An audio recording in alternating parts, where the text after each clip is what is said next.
Crime dramas are some of the most appealing TV shows with their gripping storylines, captivating characters, and engrossing mysteries, yet they don't always stand the test of time. As the years go on, the genre keeps evolving, and fresh ideas are increasingly brought to life. However, despite how good a crime drama is, there are several factors that may, at times, work against it. It's easy to fall in love with a show, whether it's because of its characters, setting, or plot, so it's understandable that whenever a series that deserved better is cancelled, we are left heartbroken. The entertainment industry is, at the end of the day, a business. As such, networks opt to cancel shows that don't perform well or don't resonate with audiences instead of investing more money in a series that isn't profitable. The competition is stiff in the crime drama genre, and while some series had the potential to be great, they didn't get the chance to show just how incredible they could be beyond the episodes that audiences watched. The Enemy Within, 2019. Jennifer Carpenter as Erica Shepard wearing an orange jumpsuit and staring straight ahead in The Enemy Within. The Enemy Within is an enthralling crime drama that focuses on Erica Shepard, Dexter's Jennifer Carpenter, a codebreaker serving 15 consecutive life sentences for espionage and treason. Years later, when the terrorist responsible for her imprisonment returns, Shepard is needed by the FBI to bring him to justice.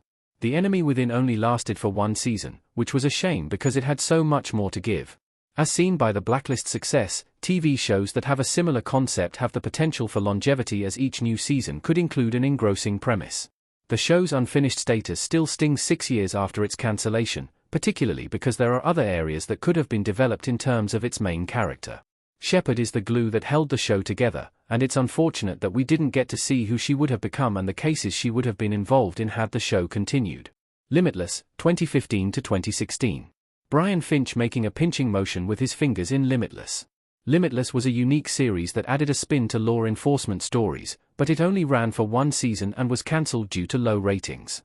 A spin-off of the 2011 Bradley Cooper movie of the same name, the series focused on Brian Finch, a man on the brain-altering drug, NZT-48, who was working with the FBI.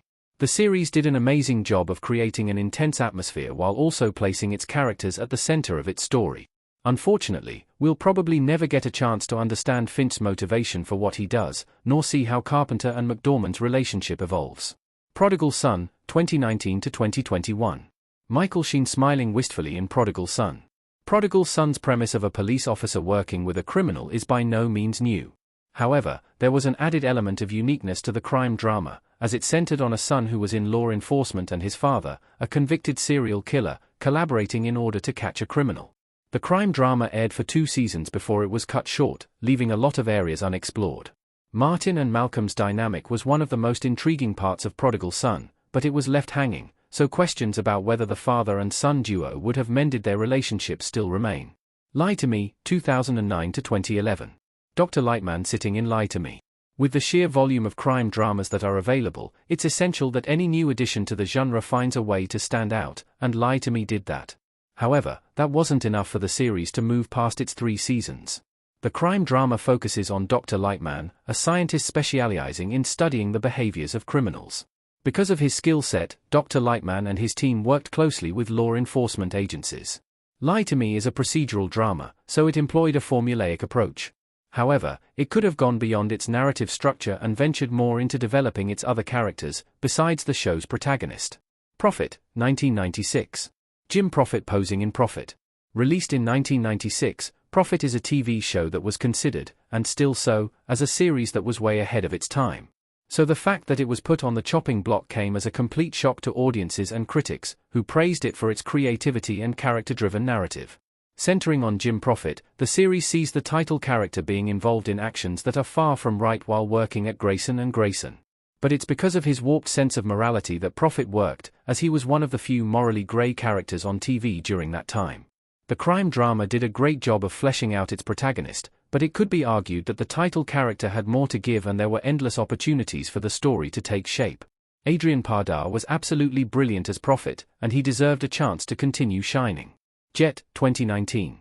Available to stream on NA. Carla Gugino as Daisy, Jet, Kowalski wearing pajamas and stood over a bed covered in piles of money in Jet.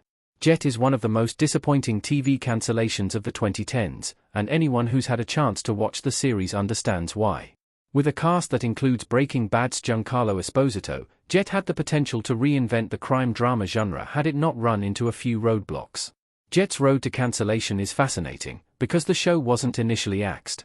When Cinemax decided to stop all original programming, the crime drama tried to find a new home for its sophomore season, but to no avail.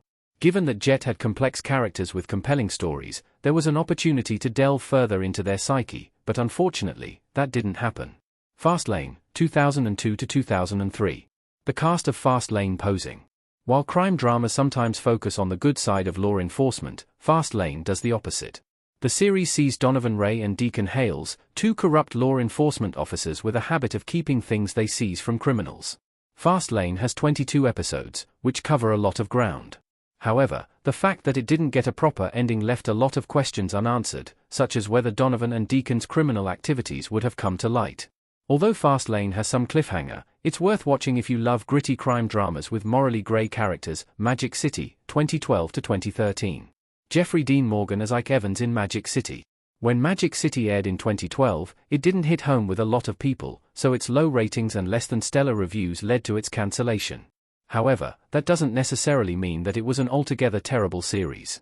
Starring Jeffrey Dean Morgan as Ike, Magic City had a gritty tone and a complex character whose escapades added to what made the show incredible.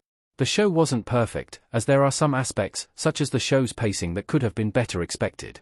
It also unfortunately ended on a cliffhanger, with Ike's fate left unknown. If the show had continued, it had the chance to get the appreciation it deserved, as it would surely have learned from the mistakes that were made in its first season.